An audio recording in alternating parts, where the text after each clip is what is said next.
American servicemen are working against the clock to get precious aid to those hit by the horrors of escaping from Kosovo. With hundreds of thousands of refugees arriving in Albania from the war-torn province, the local authorities can no longer cope.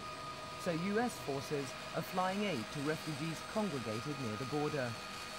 In Albania, the food and medical supplies may prove lifesavers. NATO nations, including the United States, Britain and Germany, have offered to temporarily take in refugees. But the Albanian government is refusing to allow ethnic Albanians to be evacuated to other countries. They say it would help Yugoslav President Slobodan Milosevic carry out ethnic cleansing. Tirana is concerned that refugees who leave the area might not return to Kosovo when the conflict is over.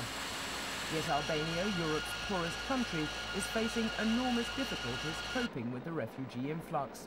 Since Sunday, more than 24 American, Italian and German helicopters have delivered food to the border in and around the town of Kukës. With neighbouring Macedonia reluctant to accept more refugees, Albania seems likely to be the main stop for the hundreds of thousands still expected to flee Kosovo. If they're denied entry to Macedonia and head to Albania instead, the country's information minister has said they just couldn't be turned away. Meanwhile, Milosevic remains defiant. Despite continued NATO bombing, he's vowed to fight on. And the refugee pressure on neighbouring states is enormous. The United Nations Refugee Agency says the number of ethnic Albanians who've left is more than 360,000.